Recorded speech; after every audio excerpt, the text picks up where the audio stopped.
ជំងឺរបេងឆ្អឹងកងខ្នងនេះមានសញ្ញាប្រមានឬក៏មានអ្វីដែលធ្វើឲ្យយើងអាចចាប់អារម្មណ៍បានថាបុគ្គលណាម្នាក់នោះកំពុងតែមានឬក៏អាចមានជំងឺរបេងឆ្អឹងកងខ្នងនេះហើយនោះចា៎បាទរោគសញ្ញាដំបូងបើសិនជាគាត់មានបញ្ហារបេងឆ្អឹងកងខ្នងរោគសញ្ញាដំបូងគឺការឈឺឆ្អឹងខ្នងរ៉ាំរ៉ៃហ្នឹងហើយឈឺដែលអត់មានមូលហេតុអាចប៉ះទៅលើវ័យក្មេងជួនកាលវ័យក្មេងខ្ញុំអាចនិយាយបានថាត្រឹមអាយុ20ឆ្នាំជាងគឺអាចមានឈឺឆ្អឹងកងខ្នងហ្នឹងរ៉ាំរ៉ៃដែលអត់មានការប៉ះទង្គិចដែលអត់មានការលើកទម្ងន់អីធ្ងន់ទៅឲ្យគាត់ឈឺនឹងមួយទៀតការស្រកគីឡូធម្មតាមានរោគរបេងចូលទៅទោះរបេងសួតក៏ដោយរបេងក្រៅសួត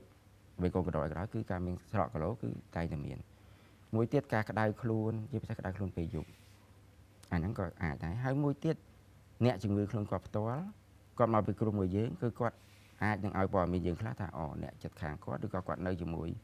ជាដូនគាត់ឬក៏ពុកម្ដាយគាត់ដែលមានបញ្ហារបេងអញ្ចឹងអាហ្នឹងក៏ជាសញ្ញាមួយដែលយើងត្រូវគិតសង្ស័យដើម្បីទាញទៅការថតឆុសនៅលើឆ្អឹងកងខ្នងដើម្បីបញ្ជាក់ថាគាត់មានបញ្ហានៅឆ្អឹងកងខ្នងហ្នឹងរបេងឆ្អឹងកងខ្នងហ្នឹងមែនឬក៏អត់បាទចា៎